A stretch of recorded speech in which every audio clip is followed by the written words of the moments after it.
केदारनाथ मंदिर को लेकर एक बार फिर सियासत शुरू हो गई है। कांग्रेस के पूर्व प्रदेश अध्यक्ष और वरिष्ठ नेता गणेश गोंदियाल ने सरकार को एक बार फिर कुछ सुझाव दिए। हालांकि उन्होंने पहले सरकार और मुख्यमंत्री की जमकर तारीफ भी की, लेकिन उसके बाद कुछ सुझाव भी दे डाले। मामला है दिल्ली में स्थापित हो रहे केदारनाथ मंदिर और उसके ट्रस्ट को लेकर। दरअसल इस मुद्दे को लेकर पहले भी सरकार को काफ़ी किरकिरी झेलनी पड़ी थी और उत्तराखंड सरकार ने ट्रस्ट से आग्रह किया था कि वह केदारनाथ के नाम से दिल्ली में मंदिर ना बनवाएं। सरकार का यह दबाव काम भी आया और ट्रस्ट ने मंदिर निर्माण से अपना हाथ पीछे खींच लिया। लेकिन कांग्रेस नेता ने एक बार फिर से इस पर 3 सवाल सुझाव के रूप में सरकार से किए हैं। पहला यह है कि केदारनाथ ट्रस्ट के नाम पर उस समिति ने जितना भी धन मंदिर निर्माण को लेकर एकत्रित किया उसे बद्रीनाथ केदारनाथ मंदिर समिति को दे दिया जाए। दूसरा, जिस शिला को केदारनाथ धाम से शिलान्यास के लिए दिल्ली ले जाया गया उसे सम्मान सहित वापस केदारनाथ धाम लाया जाए। और तीसरा कि दिल्ली में जिस स्थान पर यह मंदिर प्रस्तावित था वह भूमि बद्रीनाथ केदारनाथ मंदिर को ट्रांसफर की जाए। दिल्ली में बन रहे केदारनाथ मंदिर के ट्रस्ट ने, उस समिति ने जिसका नाम की केदारनाथ धाम ट्रस्ट है, एक पत्र सोशल मीडिया में डाला है जिसमें उन्होंने ये कहा है कि हम इस मंदिर का निर्माण अब नहीं कर रहे हैं और उन्होंने ये कहा है कि इस संस्था को भी हम भंग कर रहे हैं।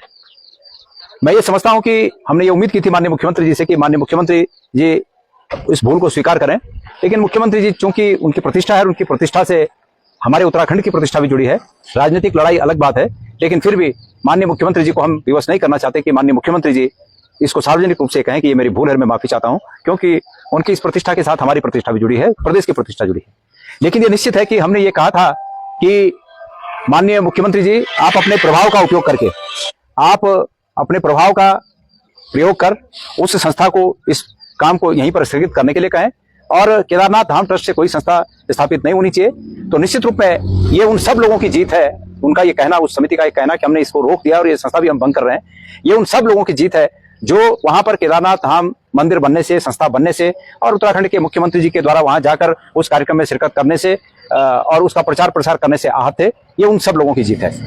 माननीय मुख्यमंत्री जी, ये अच्छी बात है कि आपका प्रभाव है और आपका प्रभाव ही हमारी ताकत है। निश्चित रूप में आपने अपने प्रभाव का उपयोग करके जो ये डिसॉल्व करने का पत्र ये जारी हुआ है, ये आपके प्रभाव के बिना नहीं हो सकता, ये आपका प्रभाव है। और मैंने पहले कहा कि आपका प्रभाव ही हमारी ताकत है, उत्तराखंड की ताकत है। मैं आपसे अब एक गुजारिश करना चाहता हूं इस मामले में कि अब 3 काम रह गए हैं इस मामले में। जब तक ये 3 काम नहीं होते तब तक ये पूरा ऑपरेशन अधूरा है। और ये 3 काम है। नंबर 1 कि केदारनाथ धाम नाम से जो भी पैसा उस संस्था में आया है वो पूरा का पूरा पैसा बद्रीनाथ केदारनाथ मंदिर समिति को ट्रांसफर हो। नंबर 1 बात। नंबर 2 बात कि जो केदार शिला केदारनाथ से ले जाई गई और वहां पर उस केदार शिला को वहां पर शिलान्यास में उपयोग किया गया, ससम्मान उस केदार शिला को वापस केदारनाथ में स्थापित किया जाए, वापस लाया जाए। नंबर 2 और नंबर 3 कि जो भी वो जमीन केदारनाथ धाम ट्रस्ट के नाम से दिल्ली में है, वह जमीन, वह भूमि श्री बद्रीनाथ केदारनाथ मंदिर समिति को हस्तांतरित हो, उनके नाम दर्ज हो, बद्रीनाथ केदारनाथ मंदिर समिति के नाम वो जमीन दर्ज हो। ये 3 हमारी मुख्य मांगे हैं। और चूंकि आपका प्रभाव है, आपका प्रभाव ही हमारी ताकत है, तो हमारी ये ताकत, उत्तराखंड की ये ताकत जो आपके प्रभाव के रूप में आप में निहित है, ये इसके काम आए और आप जल्दी से इस काम को भी करिएगा, ये हमारी आपसे गुजारिश है। और ये भी जब तक ये काम नहीं होगा तब तक ये नहीं माना जाएगा कि ये पूर्ण रूप से इसका सॉल्यूशन निकल गया, इसका, इस मामले का हल निकल गया, ये तब तक नहीं माना जाएगा। मैं आपसे निवेदन करना चाहता हूं।